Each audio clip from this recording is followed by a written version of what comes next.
देखिए, बहुत आसान शब्दों में कहें तो ईश्वर और प्रकृति के बाद अदृश्य शक्ति है। अच्छा।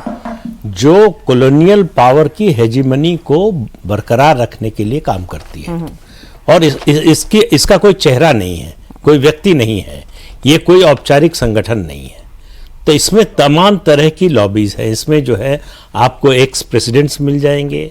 इस समय तो जो वर्तमान प्रेसिडेंट है वो भी एक तरह से उसका हिस्सा है, उसको सपोर्ट कर रहे हैं। जिस तरह से उन्हीं के जो अभी नए चुने गए हैं राष्ट्रपति आरोप लगा रहे हैं। उसके अलावा जो है फार्मा लॉबी है, ड्रग लॉबी है, आर्म्स लॉबी है, कॉरपोरेट्स हैं। ये सब दुनिया के हर देश को अपने तरीके से चलाना चाहते हैं। जहां भी दुनिया में, मतलब केवल भारत की बात नहीं है, दुनिया में कोई भी देश जहां कोई राष्ट्रवादी शक्ति या राष्ट्रवादी नेता जो अपनी शर्तों पर अपने देश के हित के बारे में बात करता हो, वो उनको पसंद नहीं है। उसका तख्ता पलटने की कोशिश होती है। जैसे मोदी जी हैं, मतलब नेशन फर्स्ट वाली उनकी पॉलिसी है, तो ये डीप स्टेट वालों को पसंद नहीं आएंगे। नहीं, ये केवल मोदी जी की बात नहीं, इससे पहले इंदिरा गांधी की बात ले लीजिए। अच्छा। इंदिरा गांधी भी नहीं पसंद थी। और ये माना जाता है, अब इसका कोई प्रमाण तो है नहीं, कि इंदिरा गांधी की हत्या भी डीप स्टेट ने करवाई। अच्छा। अलग अलग देशों में अलग अलग इस तरह के, वो अपने राष्ट्रपति की हत्या करवा चुके हैं। इस बात के, मतलब जो अमेरिकन इंटेलिजेंस है उनके पास है प्रमाण। लेकिन ये इसके बारे में कोई बोलता नहीं था। कम से कम भारत में तो कोई बोलता है, नाम ही नहीं लेता था। मैं अपने अनुभव से बता रहा हूं, बहुत छोटे से अनुभव से, और से बहुत से लोगों के होंगे। आप सोशल मीडिया पर, ट्विटर पे, फेसबुक पे या यूट्यूब पे डीप स्टेट का नाम लीजिए अपने वीडियो में या अपने ट्वीट में, वो आपका रोक दिया जाता था। अच्छा। अब नहीं होता है।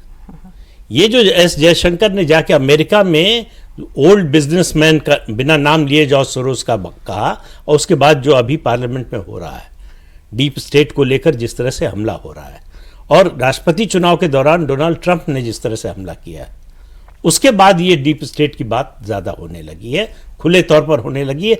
मुझे लगता है कि पहली बार डीप स्टेट पर सार्वजनिक रूप से इस तरह का हमला हो रहा है। उसके खिलाफ बोला जा रहा है, उसके खिलाफ लोग खड़े हो रहे हैं।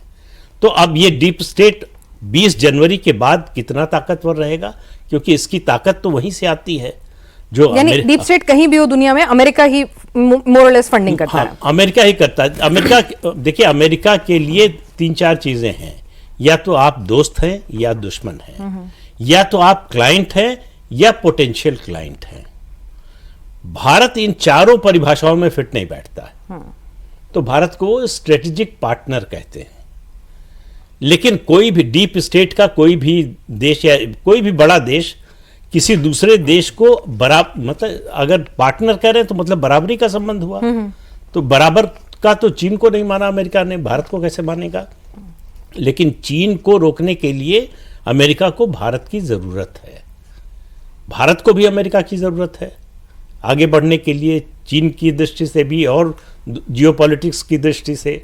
तो भारत इस समय जो कर रहा है कि हमारे नेशनल इंटरेस्ट में क्या है, जैसे अमेरिका करता है कि उसके नेशनल इंटरेस्ट में जो है वो सही है, तो कभी वो गुड तालिबान की बात करेगा, कभी बैड तालिबान की बात करेगा, गुड टेररिस्ट की बात। जो टेररिस्ट अमेरिका को परेशान नहीं कर रहा है वो गुड टेररिस्ट है, जो उसको परेशान कर रहा है वो बैड टेररिस्ट है।